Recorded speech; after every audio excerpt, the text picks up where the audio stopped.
second at US Nationals. When you come to this tournaments, there are people who have so many accomplishments that you just can't remember all of them at once. So I'm really looking forward to this game. I just hope it's not going to be one player not drawing the as well as they want to, as we just see them flipping their cards and Mees going first, which actually is very good in this matchup. Yeah, definitely. He's going to be able to, and you see he got a dive there as well, so he's going to be able to get himself another Froakie here, which is exactly what we want to see. We don't want to see a repeat of, as exciting as it is, we don't want to see a repeat of what Frank Diaz did at the end of yesterday, you know, just Max Elixir, just KO alone star you for the win. Yeah, this is true. So Mees is going to get a second Froakie. I'm also pretty sure he has an energy and Frogadier in his hand, so when you have this, you usually don't play another supporter card.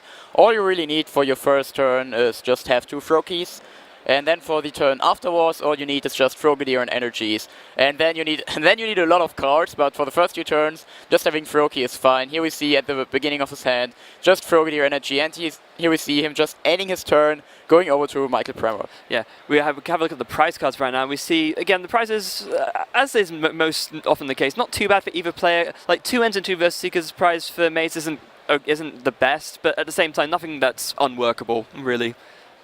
Yeah, so Mike just attaching an energy active. His hand is Versus Seeker. Lysander not really looking like he has another way to draw any cards, so he just ends his turn. So now Mees' turn, he can just evolve, attach an energy card, and then it will be interesting to see if he does anything but that, or if he just goes straight into water duplicates.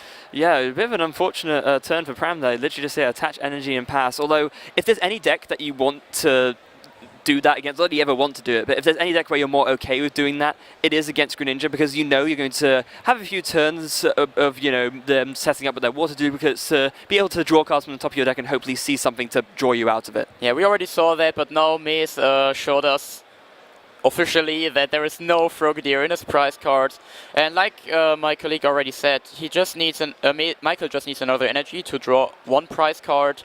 So I think that's okay. I'm also pretty sure he just got a Professor Sycamore from top of his deck. So Michael is thinking about which direction does he turn his Perilous City. Of course, if he puts the blue side on his opponent, Mees can just discard a Froakie, which is not that bad, but he decides to go for the red side, which means Mees only deals 20 damage less for all of his attacks. And here we see Michael's previous hand, just Escape Rope and Handshammer. And Handshammer is actually pretty nice in this match, because Mees is playing 4 of the Splash Energy cards. But it's not that hard to discard. And now Michael just needs any energy card to finish off with either Evil Ball or Wise Cyclone. If he gets another bench Pokemon, that would be great, but there isn't a risk for Mees winning the game next turn. Yeah, it's funny how, you know, obviously when at the beginning, when Greninja first came out, starting to really gain in popularity, Splash Energy really didn't see any play at all, despite, I believe it came out in the same set, didn't it? It came out in Breakpoint as well, so, but even then they just played basic waters because you think, oh, you know, with Splash Energy I can't use Giant Water Stroke, and why would I want to play that? But now, after the rotation happened and going further into this current standard format, we see, you know, lists going from maybe playing 1 Splash Energy to 0 to 3 to 4, and it seems every single Greninja list we've seen today has played 3 to 4 Splash Energy, I'm fairly sure. The reasoning of not playing that many Splash Energies, like I already said, is just that you then can play more Water Energy cards. But Water Energies, of course, when you don't have your Water Energies, you can't use abilities. But in this metagame, where you have so many Garbodor decks, which prevent you from using abilities anyways, the Splash Energies get more valuable, because you need to actively attack more. Greninja used to be a deck where you just set up, and then at the end of the game, you just show your opponent all your energy cards, and then you use Giant Water Shaking to win the game.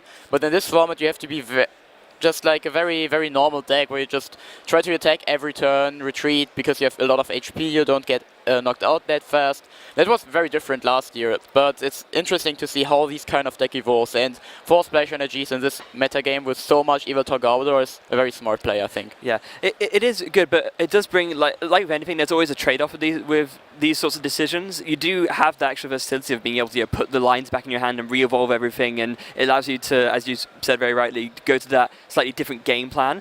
But the one thing that it does mean is that, especially now that everyone's playing Enhanced Hammer, originally Enhanced Hammer was a card that the Greninja deck wasn't never really afraid of, and now it has to be, because obviously Splash Energy being a special energy, it can be discarded with Enhanced Hammer, and so many lists are packing, you know, 2 copies of Enhanced Hammer now. Yeah, another argument of not playing that many Splash Energies is that with Moonlight Slash you usually just take the energy back because you need to deal more damage anyways. However, Yeah, now you have more situations where you can just use Moonlight Slash. Mace also played down his Rust Seas. It's another great card in the Yveltal matchup because if Yveltal is not able to take a one knockout with only one hit, then the Greninja has no retreat cost, so you can just put it on your bench, put another Greninja active, and then use Rust Seas until there's no damage on the Greninja anymore to kind of prevent your opponent from taking 2-hit knockouts. Yeah, and we see there Pram being forced to Sycamore again. Yeah, exactly. That's what I was thinking as well. Very ugly Sycamore. And, well, I mean, Michael has finally seen another basic off this. He's seen a Trubbish. That's going to put him in very good stead. He's going to want to get that evolving into a Garbodor as quickly as possible because, as it stands right now, Mace is guaranteed at least one turn of actually being able to Giant Water Shuriken, which is really not what Michael wants to see right now. Yeah, Trubbish is important to have in your second turn as the Yveltal player, but Michael didn't draw anything after he's played as Professor Sycamore, so unfortunately Mace will be able to use a Giant Water, at least in theory he's able to use at least one Giant Water Shuriken, maybe a second one, but for this he needs Greninja Break and Water Energies, but let's see what his hand is looking like. Michael here very smart, just going for the Y-Cyclone, securing his energy cards, because he knows Mace might be able to just deal 120 on the active Pokemon with abilities.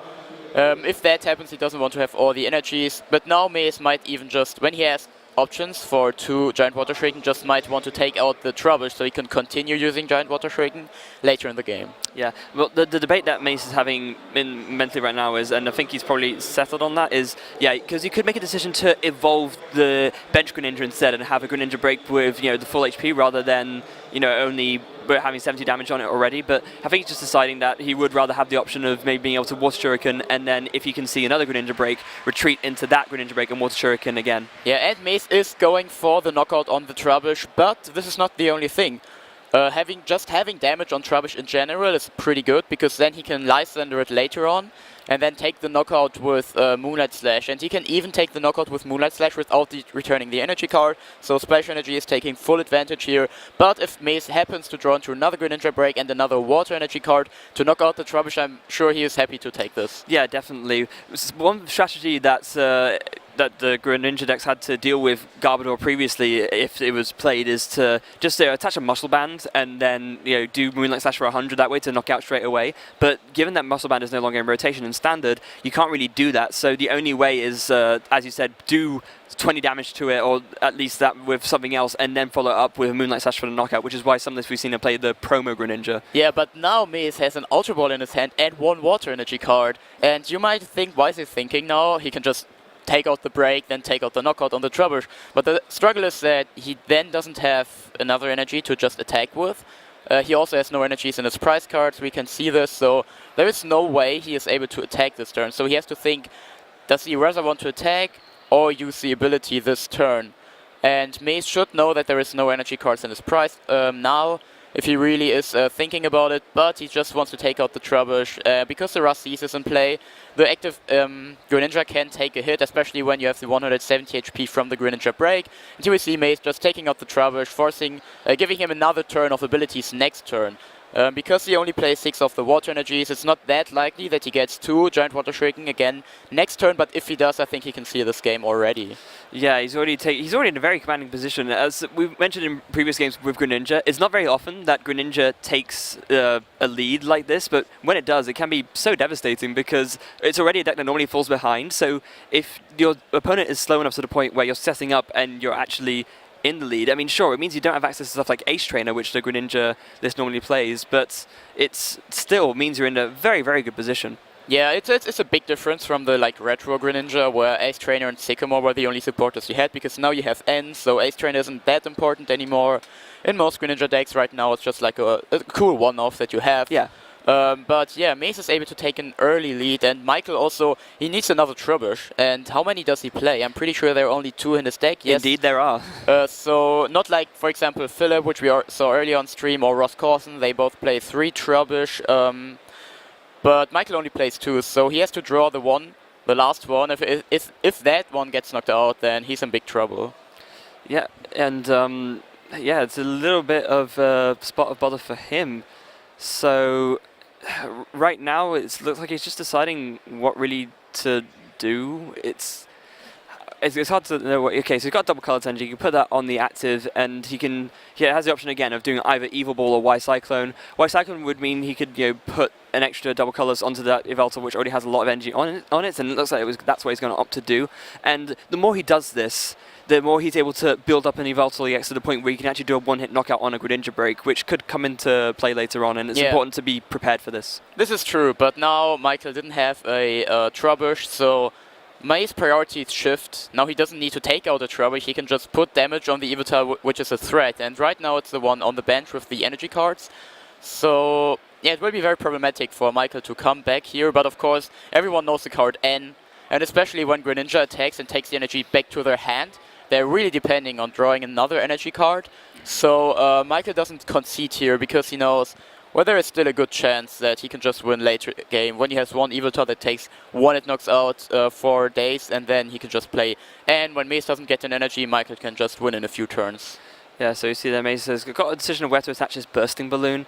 Yeah, he probably realizes that he wants to, even if he doesn't end up doing the double water shuriken, he can just retreat into the other Greninja. So attaching to the benched Greninja break does make sense.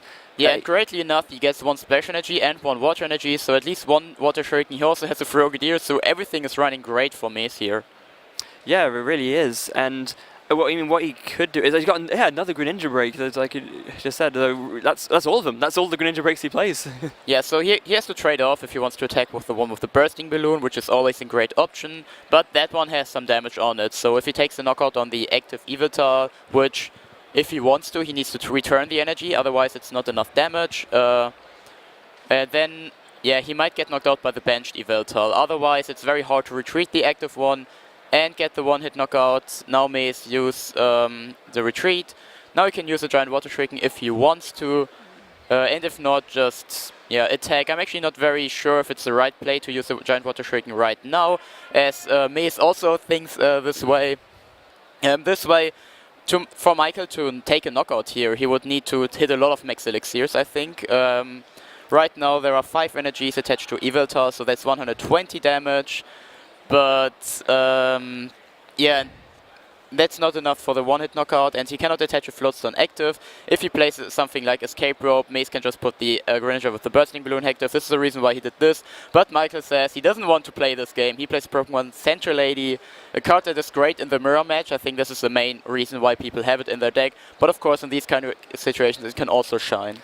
Yeah, it's a really great play from Michael, because what that means is that Yveltal EX in the active is no longer in range of just a Giant Water Shuriken KO in the middle of Mees' turn. One of the real strengths of Giant Water Shuriken is because you have this ability that can just put 6 damage counters on something and take a knockout like that in the middle of your turn. It's one of the few situations where you can take cards out of your prizes and use them in the same turn you take them, and it gives you like so many more options to work with. But because Michael did the Pokemon Center Lady, Mees is no longer afforded the option to do that. Yeah, what I also like to mention is Mees' prize cards are 2 N, 2 Versus Seek, and 1 Ace Trainer. So whichever prize card he takes, it's always just like a supporter card. It's very interesting because prize cards are often very important, and if Mees realizes that all of his prize cards are supporter cards, he can also play it just in a completely different way. He can be more aggressive. So for example, when you only have a Versus Seeker in your hand and you don't really want to use that for stuff like Lysander, but when you know in your prize cards there are draw supporters anyways, you can be a bit more risky. Yeah, definitely. You see the Mees going for the first Giant Water Shuriken. He's going to play a Fisherman, so of course it's pretty good. So he's going to be able to get those 2 water energies that he has in his discard back. He's going to be able to do another Giant Water Shuriken, and I'm almost certain that this Yveltal EX in the active is going to hit the discard pile.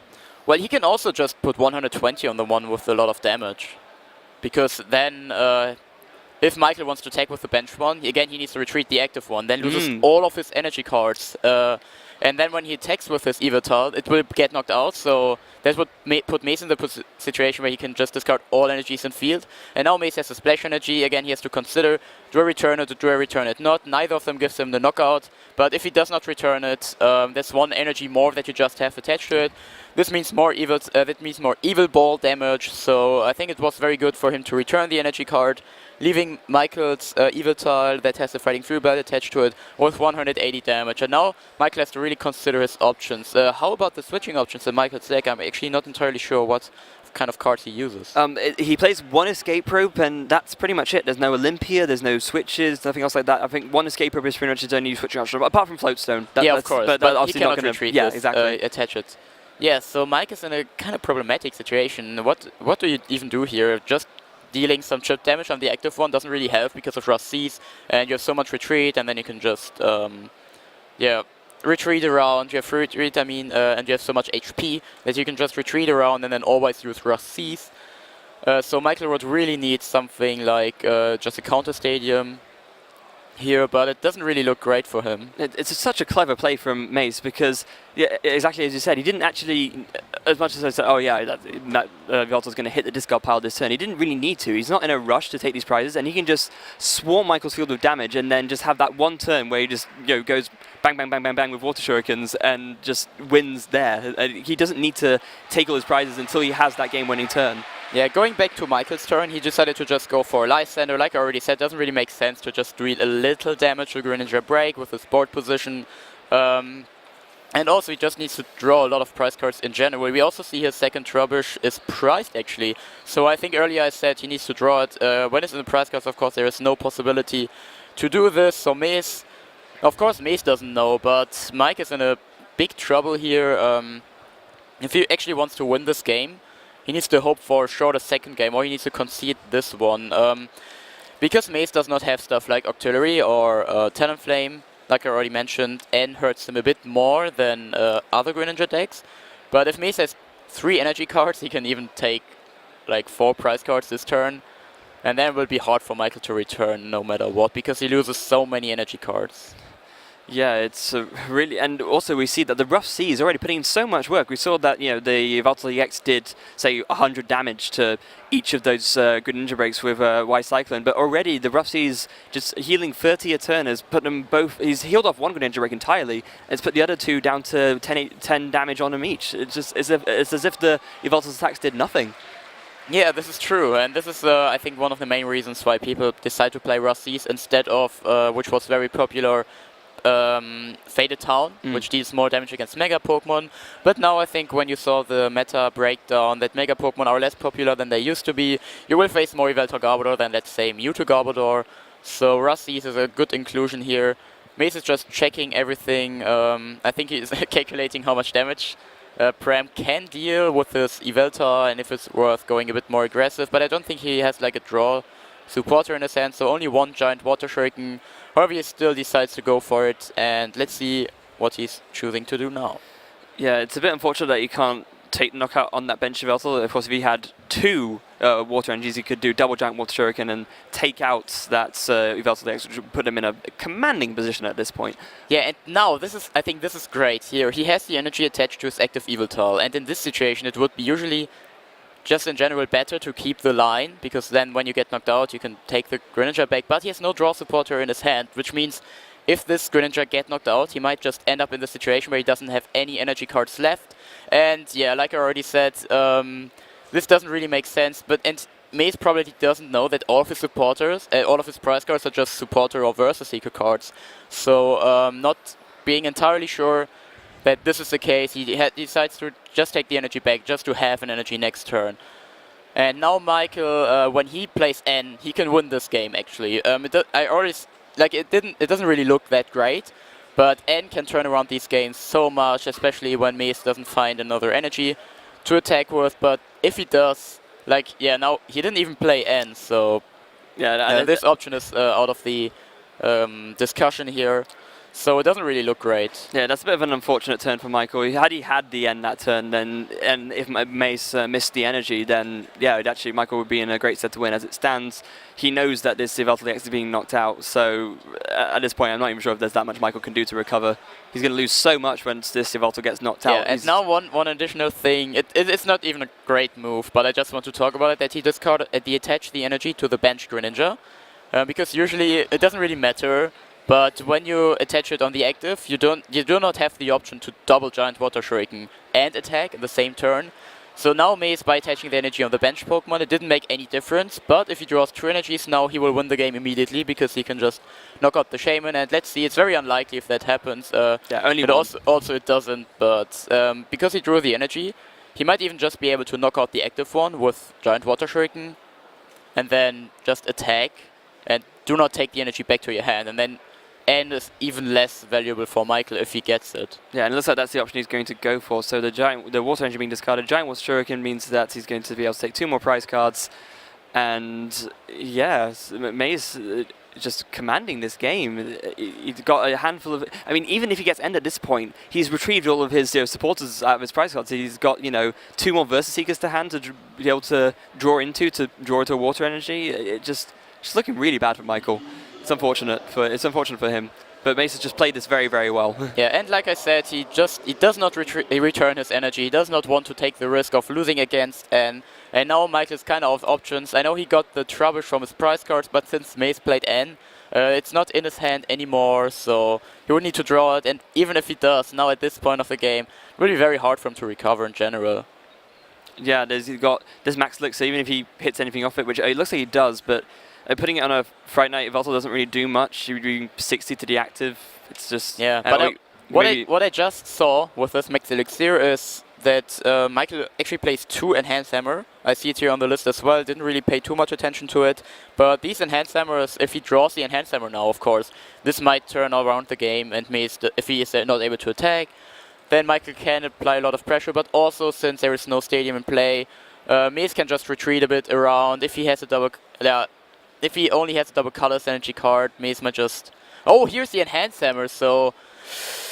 Oh, this might become something. I don't really think so, but of course... the only problem is, I think, and we'll see what happens this turn, but I think Mees drew a Versus Seeker off of the N. In which case, it won't then matter. he can just take his Fisherman and win the game. So let's see, Mees does have the Versus Seeker, Fisherman, just Giant Water Shuriken on the Shaman, again, then retreat, Giant Water Shuriken on the Shaman. That's it, so it's 1-0 for Mees Brenninkmeijer. It was a very explosive game. Went very fast, just from the perspective of it. It actually took a lot of time, but in general it was Mees dominating the whole time. But usually this matchup is not that easy. Mees put a lot of effort in his list to have a better matchup against Yveltal Garbodor. But as you saw, Michael knows his win options, and he knows that N can just be so devastating in this matchup that he didn't concede to take more time. Knowing that once he has one Yveltal with a lot of energy cards, he can just grab some easy one. Yeah, Michael did not lose that game on the basis of making a mistake. He just lost because Mees was just able to better set up and do all this stuff. Michael knew that the avenues he had to take to win, and he did every single one. It just unfortunately for him wasn't enough in the end because Mees managed to draw out the ends. That's really all it came down to in the end. The problem Michael had is that he didn't have Trubbish in a second turn, but in a third turn, and also that Mees got 2 energy cards. Otherwise he could have got off his Garbodor, and once you have Garbodor in play, this matchup becomes very, very different because your bench Pokemon don't get any damage anymore, so you can do stuff like Scar Return, Loops, and then retreat Pokemon on your bench that have a lot of damage, and then your opponent needs to play Lysander. So yeah, that's the one Trubbish was surprised, and that he also didn't have the Trubbish in the game. I think this is what cost him the game, but of course he tried to do his best with the N at the end. Unfortunately, didn't pay out.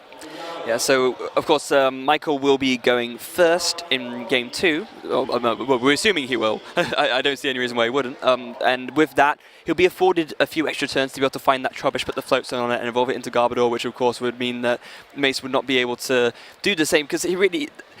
The reason why Mees was able to take such a commanding lead is because, as you very rightly said, Michael was not able to find access to Trubbish, so therefore he couldn't get into Garbodor, so Mees was just free to just giant Water Shuriken everywhere, and at that point it was just too much for the Yveltal Garbodor deck to handle. Yeah, another another Trubbish priced, 1 Frogadier priced for Mees.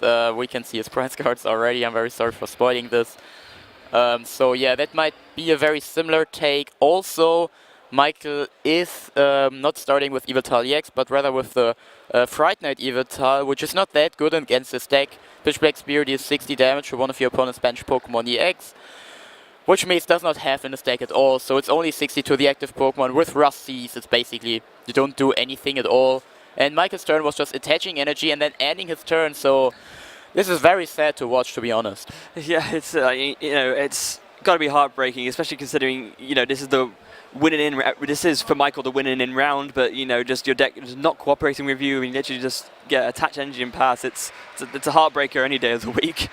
But I'm also pretty sure Mees hand doesn't look that great. He discarded a Versus Seeker and a Bursting Balloon. Here you can also see the prize card, Jirachi being prized. He didn't use it last game, but it's actually a very good card in this matchup. You can just take the double colorless energy cards that your opponent really needs to take one at knockouts. And he has one of each. Like he has one Frogadier, one Greninja, and one Greninja Break in his prize card. So the Frogadier being prized might actually become a problem, but since Michael only has his Fright Night Evital, I don't think this is going to be an issue. And here we see Bubble. And it's a head. Actually, so even if Michael has a double colorless energy card, he can sneak like an easy knockout. Of course, in theory he can, but oh, we see the not very hammer, likely. which is pretty cool for him. And yeah, that actually the bubble making a big difference. But you see, he has drawn Professor Sycamore now. Another one. And yeah, let's see. Now he got an Ultra Ball, so if he really wants to go for it, he can take a Trubbish. And now Mees again. His hand is not looking good. It's just one Versus Seeker, Watch Energy, and a Greninja. So another bubble. No, I mean, he would need, like, he has 2 turns at least. As long as Michael doesn't have, like, escape rope floats and stuff going on. But let's see. The Evital Pitch Black Spear is not really good against Greninja, but it serves. It's good enough to knock out one Froakie. Yeah, because it does exactly enough to see that 60 damage, so that will knock out a Froakie indeed. But yeah, Michael will be looking through now, and he's eyeing up that Trubbish. That's gone straight to the front of his deck. He knows that he was really missing that in the last game, and so yeah. Have you seen his face? He was just like, nah, again, one prize. Very annoying. I'm very sure that he checked this, but now that it's on the bench already, it's not that important that one of them is prized. And also, if Mees doesn't get a good card from top of his deck now, he will also be in a bit of trouble. Yeah, the big difference between now and last game is that because he did find a Trubbish, but it was just at a point where Mees could just snipe it with a giant Water Shuriken. And this time instead, Michael's found it really nicely in the loop before Mees can even really do much of anything, because it doesn't Bubble again. Yeah. Bubble is such a great attack. A lot of people underestimate it.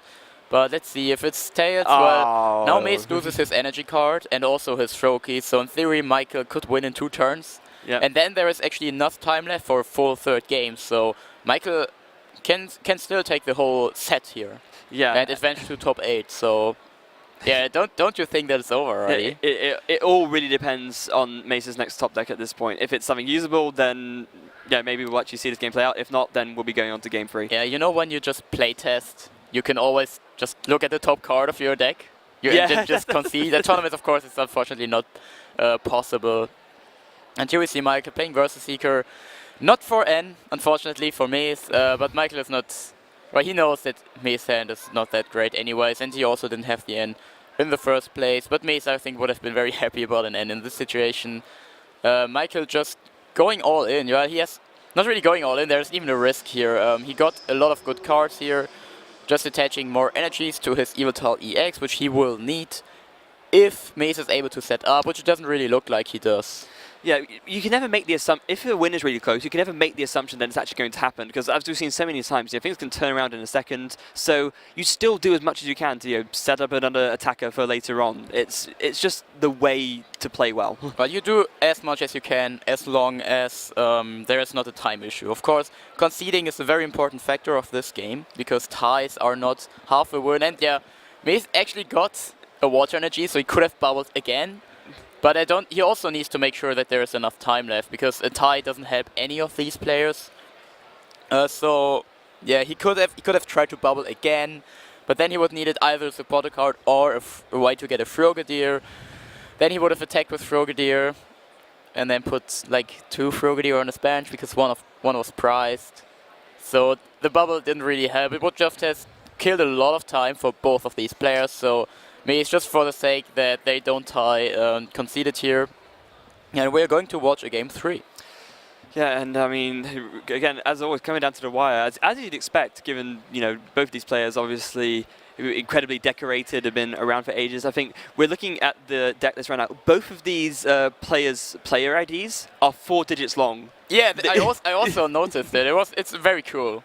It's basically, as more players come into the tournament system, the player numbers go higher and higher. Just to give you an idea, right now most new issued player IDs are somewhere like 7 digits. So the fact that these are only 4 digits long really tells you how long both of these guys have been around. Yeah, and also, like you already said, they both also have big success Yeah, Michael with his Gardevoir deck, second at World Championship 2010, also big showings at the US Nationals. Mees also being in the finals of the Dutch Championships almost like every second year at least. And he also managed to be second at World Championships. So a very epic match going on here, and I really hope for both players that Game 3 is not going to look like Game 2 or Game 1. Yeah, we want to see, you know, just a great, really close, tense match. Actually, you say not like Game 1. Game 1 was pretty close, all things considered. It happened to be...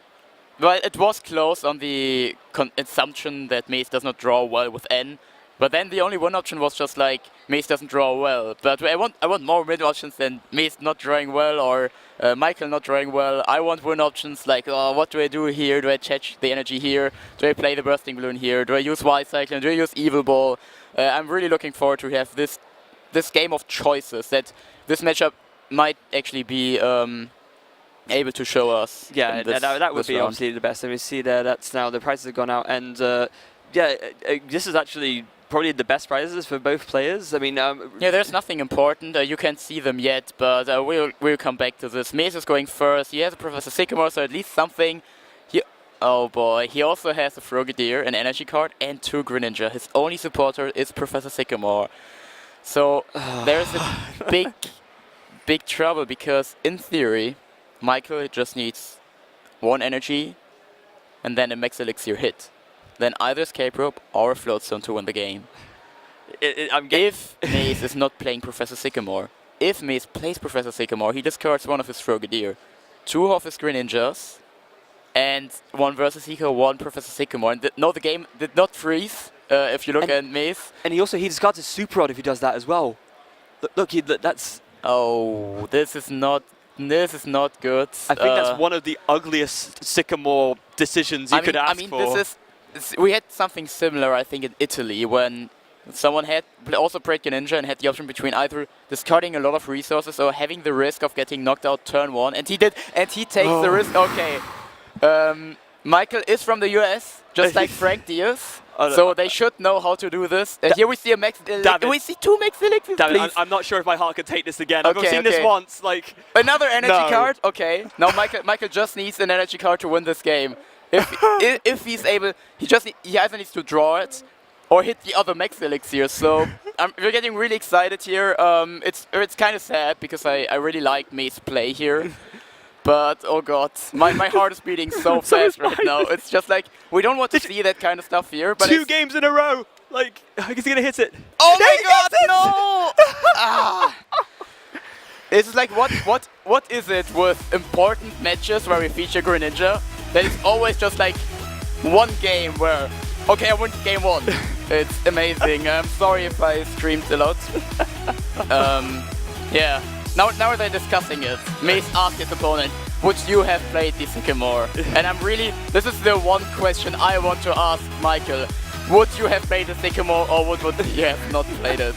Literally, David, last game yesterday, this happened. Last game today, this happened. Like, literally 2 days in a row is pretty much the exact same ending. Like, yeah, this is true. This is true. Well, oh dear. Yeah, very unfortunate.